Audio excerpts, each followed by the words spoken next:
Kembali bersama kami di webinar Rupiah Cepat Lega dengan Pinjol Legal bersama dengan CNBC Indonesia dan masih bersama kami di sini Bu Yolanda, kemudian juga Mas Borneo dan masih terhubung bersama kami melalui sambungan Zoom ada Pak Kus dan juga Pak Semi. Oke, kita sudah memasuki segmen terakhir begitu dan kita akan lihat seperti apa ini pertanyaan dari para pemirsa ini juga sudah ramai ya yang masuk ke kita di sini dan tapi sebelumnya kita akan lihat terlebih dahulu pertanyaan yang pertama. Oke, kita lihat di sini.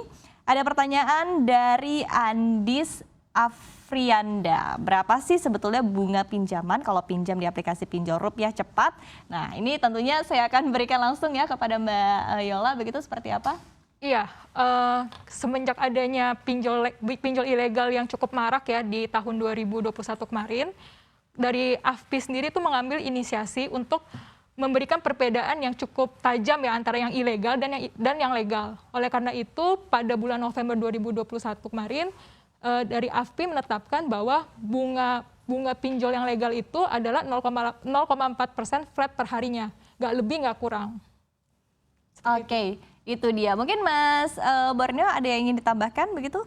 Tidak ada. Mungkin saya ingin menjawab pertanyaan selanjutnya nanti. Oke, nah ini pertanyaan berikutnya ini juga masih ke Rupiah Cepat begitu ya dari Ananda DJ. Kalau saya akan melakukan pendanaan di Rupiah Cepat, berapa sih jumlah minimal yang dapat diinvestasikan? Oh, ini menarik nih pertanyaannya. Oh iya, 3 tahun belakangan ini memang Rupiah Cepat itu fokus membangun Rupiah Cepat sebagai salah satu alternatif untuk memperoleh pinjaman secara cepat dan juga mudah. Kemudian di tahun ini memang Rupiah Cepat itu lebih akan berfokus untuk mengembangkan produk pendanaan kami, agar produk pendanaan kami itu dapat menjadi instrumen investasi khususnya bagi teman-teman milenial ya, yang mungkin punya kelebihan dana, nggak tahu nih mau dialokasikan kemana, atau juga yang lagi mendiversifikasikan portofolio investasinya. Nah, untuk Rupiah Cepat sendiri, pendanaan kami itu mulai dari Rp10.000 dan imbal hasil atau return yang kami berikan itu cukup kompetitif, mulai dari 13% sampai dengan 20% per tahunnya.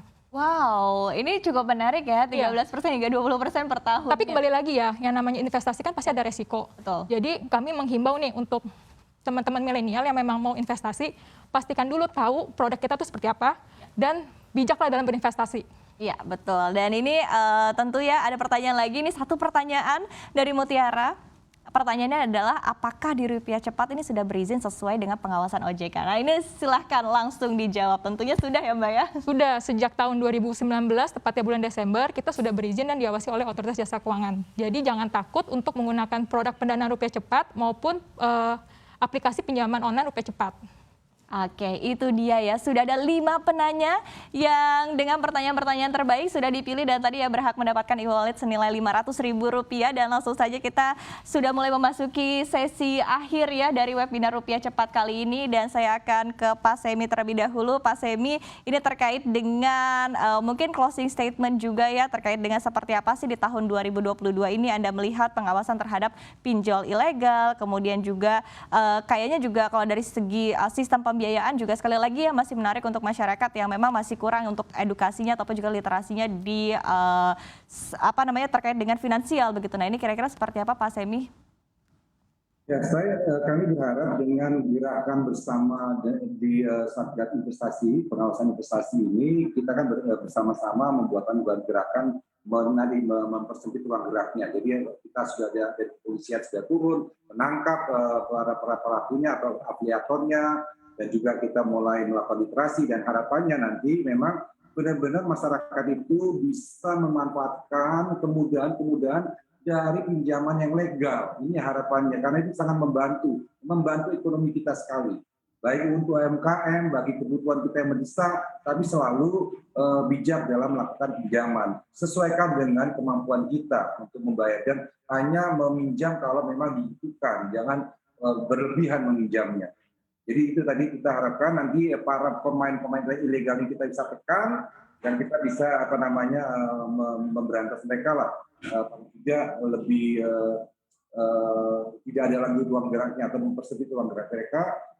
Di sisi yang lain kita juga ingin masyarakat lebih teredukasi dan akan memilih yang namanya pinjaman online yang legal yang sudah terdaftar di OJK dan dapat izin dari OJK. Itu statement dari saya. Terima kasih. Oke, dan salah satunya sudah terdaftar dan juga diawasi OJK ini adalah Rupiah Cepat begitu ya Mbak Yolanda. Oke, nah untuk Pak Kus sendiri seperti apa Pak dari Anda tadi terkait dengan mungkin tantangan-tantangan juga di sepanjang tahun 2022 dan kemudian juga hal-hal yang akan dilakukan oleh asosiasi untuk semakin mengedukasi masyarakat di tahun ini dan juga di masa mendatang begitu terkait dengan pinjaman ini harus melalui aplikasi yang legal. Silakan Pak. Iya, pertama kami ingin terima kasih dulu ya kepada pemerintah, kepada OJK.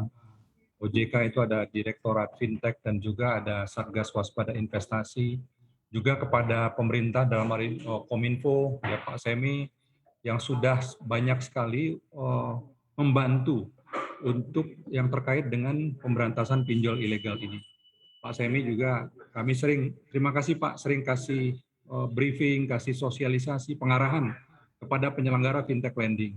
Dan tentu saja ya, kami juga ingin berterima kasih juga kepada kepolisian dan pemerintah yang lainnya, dan khususnya juga kepada seluruh masyarakat, karena kami melihat sekarang pada dasarnya pinjol ilegal ini terlihat ada penurunan, dan pengaduan-pengaduan juga terhadap pinjol ini ya, itu juga semakin menurun. Ini tentu saja karena kolaborasi, kerjasama, dan konsistensi yang dilakukan oleh berbagai stakeholder dalam bersama-sama memberantas pinjol ilegal ini. Nah, kami berharap kalau ini diteruskan, tentu saja ini akan semakin seperti yang disampaikan Pak Semi, mempersempit ya ruang gerak dari pinjol ilegal ini.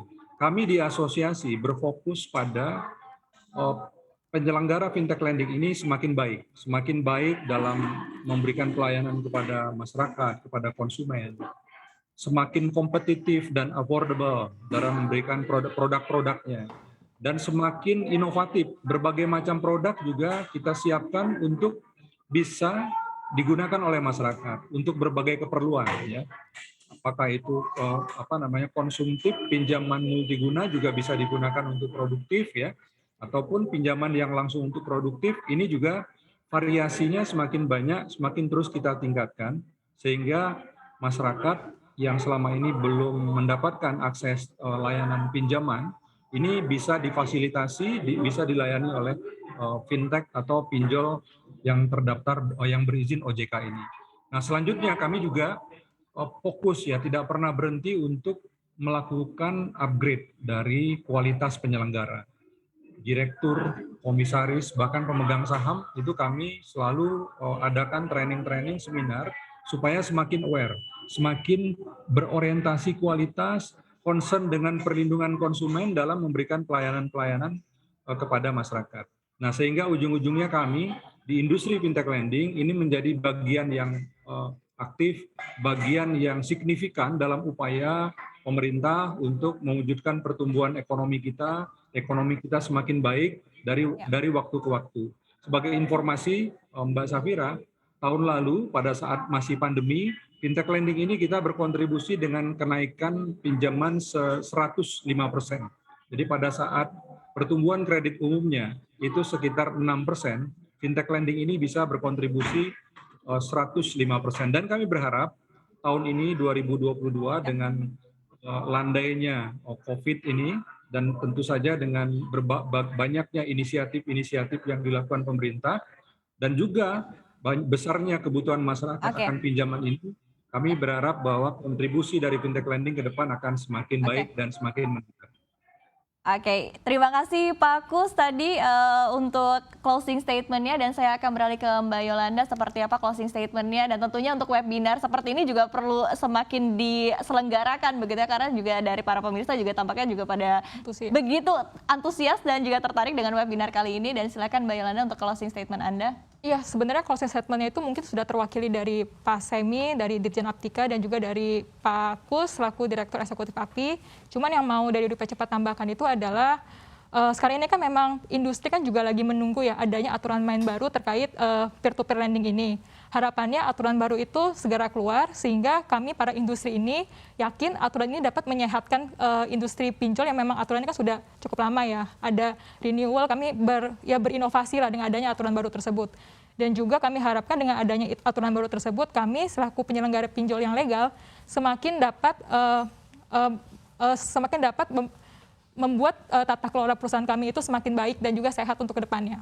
Oke, mungkin ingin ditambahkan Mas Bor, silakan. Ya, terima kasih Mbak Syarifah. Mungkin kalau misalnya dari saya adalah untuk teman-teman di luar sana, dalam menjalankan praktek pinjaman online yang bertanggung jawab, baiknya kenali kebutuhanmu dan sesuaikan dengan kemampuan atau repayment, kemampuan membayar kembali atas pinjaman yang nanti diajukan. Itu penting sih menurut saya, Mbak. Seperti itu.